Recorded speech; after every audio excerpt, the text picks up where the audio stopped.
दूर किसी जंगल में एक कालू कौवा रहता था, जिसके घर के पास ही एक फलदार पेड़ था। वो फलदार पेड़ सूख गया था क्योंकि कालू कौवे ने कभी भी उस पेड़ की सेवा ना की थी। उसने तो कभी उसे पानी तक ना दिया था। थोड़ी ही दूर कबूतर का घर भी था, जो उस हरे भरे पेड़ को सूखता हुआ देखकर बहुत दुखी था। एक दिन कबूतर कालू कौवे के पास आता है।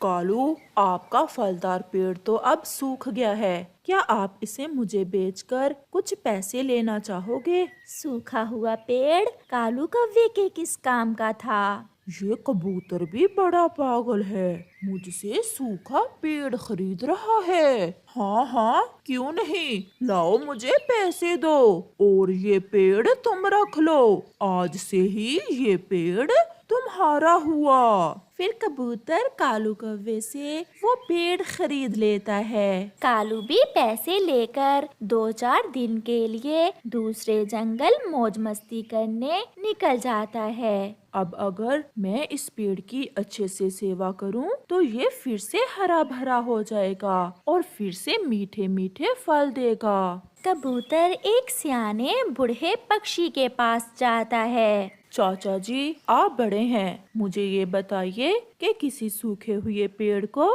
कैसे बचाया जा सकता है? जैसे हम पक्षियों के लिए भोजन, पानी और हवा जरूरी है, ऐसे ही इन पेड़ों के लिए भी इन 3 चीजों का ध्यान रखो। समय पर सब काम करो और वो पेड़ फिर से हरा भरा हो जाएगा। चाचा जी, मैं समझ गया, मैं सब समझ गया। फिर कबूतर वहाँ से चला जाता है। कबूतर नदी से पानी लाता है और पेड़ को डालता है। वो घने जंगल से सूखे पत्ते इकट्ठे करके लाता है, क्योंकि चाचा जी ने बताया था कि सूखे पत्ते ही पेड़ों का भोजन है। कबूतर उस पेड़ की जड़ों में पानी और सूखे पत्ते डालने के बाद उस पेड़ की सारी सूखी शाखाएं काट देता है। अब ठीक है, अब मैं बेहतर महसूस कर रहा हूँ। कबूतर, बहुत बहुत धन्यवाद, आपने मुझे जिंदगी की नई आशा दिलाई है और मैं भी उम्मीद करता हूँ कि आप फिर से हरे भरे होकर मुझे मीठे मीठे फल देंगे। जरूर जरूर, मैं ऐसा जरूर करूँगा। दिन बीतते गए और कबूतर उस पेड़ की अच्छे से सेवा करता और फिर वो दिन आ गया जब वो पेड़ फिर से हरा भरा हो गया। उस पर फूल भी लग गए। अब ठंड का मौसम है, मुझे पानी से ज्यादा भोजन की जरूरत है। कबूतर, आप मेरे लिए घने जंगल से कुछ सूखी घास और सूखे पत्ते लाएं, ताकि मैं अपना मीठा फल बना सकूं। मुझे बहुत खुशी हुई आपके नए पत्ते और फूल देखकर। कबूतर पेड़ की हर बात मानता है और फिर कुछ ही दिनों में उस पेड़ पर लाल रंग के मीठे फल लग जाते हैं, जिन्हें देखकर कबूतर बहुत खुश था। मिल गया, मिल गया, मुझे मेहनत का फल मिल गया। मीठा मीठा मेरी मेहनत का फल। ऐसा कहते हुए कबूतर एक फल तोड़कर खाने लग जाता है। कबूतर को फल खाते देखकर पेड़ बहुत खुश था। सारे पैसे खत्म हो जाने के बाद कालू कौवा भी वापिस आ जाता है। अरे, ये क्या? ये पेड़ तो सूख गया था, ये फिर से हरा भरा कैसे हो गया? और तो और, इस पर तो मीठे फल भी लगे हुए हैं। क्यों ना मैं कबूतर से ये पेड़ किसी तरह वापस ले लूं। कालू कौवा उस हरे भरे पेड़ को देखकर ऐसे सोचता है। जब कबूतर अपने पेड़ के पास आता है तो कालू कौवा उससे कहता है, ओए कबूतर, किसी फल को खाने की कोशिश न करना। मैंने तुम्हें पेड़ बेचा था, फल नहीं। इस पेड़ के फल मेरे हैं। ये कैसे हो सकता है? जिसका पेड़ उसी के फल होते हैं। मैंने पैसे पेड़ के लिए थे। अगर फल खाने हैं तो तुम्हें मुझे और पैसे देना होंगे, नहीं तो मैं अपने फल तोड़ लूंगा। इसी बात को लेकर दोनों में लड़ाई शुरू हो जाती है। कोई भी हार मानने को तैयार ना था। मैंने कड़ी मेहनत से इस पेड़ को फिर से हरा भरा किया है, तो फिर मैं भी यही कह रहा हूँ कि पेड़ तुम्हारा हुआ और मेरे फल मुझे तोड़ने दो। रानो चिड़िया भी उड़ती हुई उस दिशा में आ जाती है। दोनों की बात सुनकर चिड़िया कालू कौवे से कहती है, कालू कौवे, बात तो तुम्हारी ठीक है, मगर ये पेड़ कबूतर का है। आप फल खा सकते हो, मगर कबूतर के पेड़ पर बैठे बिना। मैं इसे अपने पेड़ पर बैठने नहीं दूंगा। तो फिर मान गए ना कि फल मेरे हुए और पेड़ तुम्हारा। मैं पेड़ पर बैठे बिना ही फल खा लूंगा। फिर कालू कौवा पेड़ के पास जाता है और पेड़ पर बैठे बिना ही फल खाने की कोशिश करता है। वो पेड़ जोर से हिलता है और एक बड़ी डाल कालू के लगाता है। मर गया रे, मर गया। ये पेड़ मुझे क्यों मार रहा है? पहले तो ऐसा ना था। जिसने मेहनत की फल भी उसी का। भागो यहाँ से। अगर मेरे पास आए तो मार मार कर चोंच तोड़ दूंगा मैं तुम्हारी। फिर कालू कौवा वहाँ से भाग जाता है और कबूतर अपने दोस्तों के साथ मिलकर मीठे मीठे फल खाता है। उसे उसकी मेहनत का बदला मिल जाता है। आज चिड़िया का बेटा बहुत खुश था, क्योंकि आज उसे स्कूल से सर्दियों की 10 छुट्टियां जो हुई थीं। चलो बेटा, जल्दी से तैयार हो जाओ। मम्मा, हम कहाँ जा रहे हैं? आज हम आपकी नानो के पास जाएंगे। नानो के पास? फिर तो बहुत मजा आने वाला है। मम्मा, हम वहाँ कितने दिन रहेंगे? बेटा, हम वहाँ आज की रात ही रहेंगे और फिर कल वापस आ जाएंगे। और हाँ, पिछली बार की तरह घर आते समय रोने न लग जाना। अगर ऐसा किया तो मैं फिर कभी आपको अपने साथ नहीं लेकर जाऊंगी। मम्मा प्रॉमिस, मैं इस बार ऐसा नहीं करूँगा। फिर वो माँ बेटा कुछ जरूरी सामान लेते हैं और दूसरे जंगल कुकू की नानो के घर चल देते हैं। कुकू तो इतना खुश था कि वो अपनी मम्मा से भी आगे आगे उड़ रहा था। रुको रुको कुकू बेटा, आहिस्ता उड़ो, मुझसे इतनी तेज नहीं उड़ा जाता। फिर शाम होने से पहले पहले ही वो दूसरे जंगल पहुंच जाते हैं। आगे मेरे बच्चे, सफर कैसा रहा बच्चों? माँ, सफर तो बहुत ठीक रहा। नानो, आप मम्मा को भी बच्चों ही कहती हैं?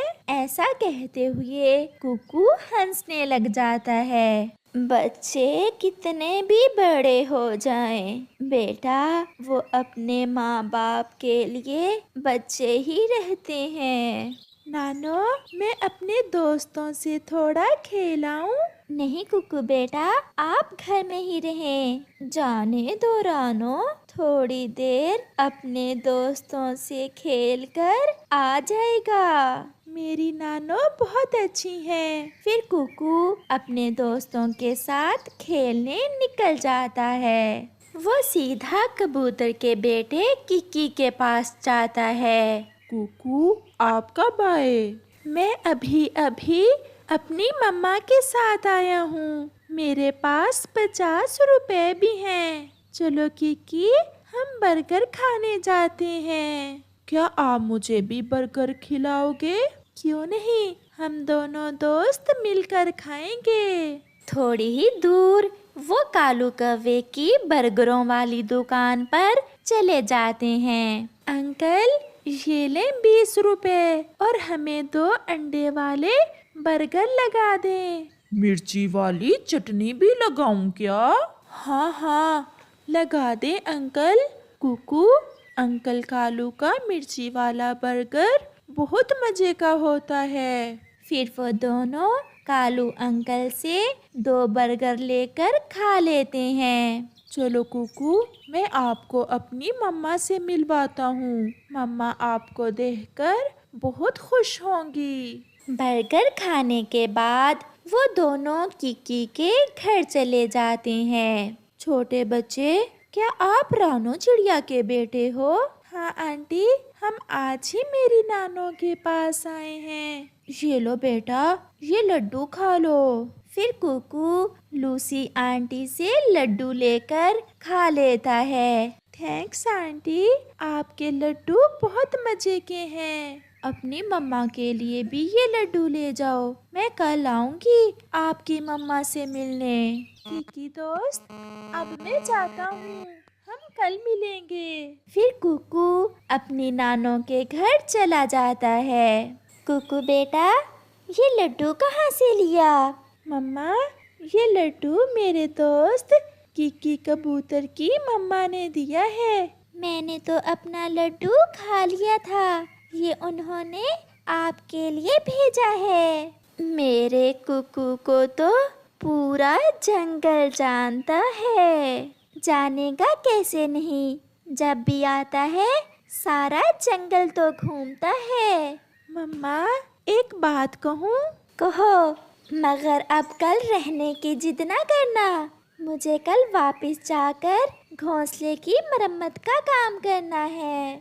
मम्मा प्लीज, बस कल की रात। मम्मा, हम परसों चले जाएंगे, प्लीज मम्मा। देख लो रानो बेटी, कुकू जिद कर रहा है। नहीं माँ, मैंने कल जाकर जरूरी काम करना है, और वैसे भी मौसम बहुत ठंडा है। कुकू बेटा, हम मार्च में फिर से आएंगे और फिर 2-3 दिन रहकर जाएंगे। ऐसे ही रात हो जाती है और वो सब सो जाते हैं। सुबह किकी अपनी मम्मा के साथ कुकू से मिलने आ जाता है। कैसी हो रानो? मुझे कुकू ने कल बताया था कि आप आई हुई हो, मैंने सोचा कि आपसे मिल आती हूँ। जब किकी और कुकू की मम्मा आपस में बातें कर रही थीं, तो वो दोनों घर से बाहर निकल जाते हैं और थोड़ी दूर जाकर एक घने पेड़ में बैठ जाते हैं। यार कुकू, हम यहाँ छुप जाते हैं और शाम को देर से घर चले जाएंगे। फिर तो आज की रात आपकी मम्मा इधर ही रहेंगी। अगर कोई गड़बड़ हो गई तो यार कुछ भी नहीं होगा। फिर वो दोनों दोस्त वहीं छुपकर बैठ जाते हैं। अब मुझे जाना होगा माँ, कुकू कहाँ है? वो तो किकी के साथ कहीं बाहर चला गया था। ये बच्चा भी मुझे बहुत तंग करता है, उसे अच्छे से पता है कि हमने अब वापस जाना है। चलो हम बाहर देखते हैं, वो यहीं कहीं होंगे। फिर किकी और कुकू की मम्मा अपने बच्चों को देखने बाहर चली जाती हैं। वो तो उन्हें कहीं दिखाई ही नहीं दे रहे थे। वो उन्हें इधर उधर सभी जगह देखती हैं। यार किकी, वो देखो, मम्मा मुझे ढूंढ रही हैं। मुझे जाना होगा।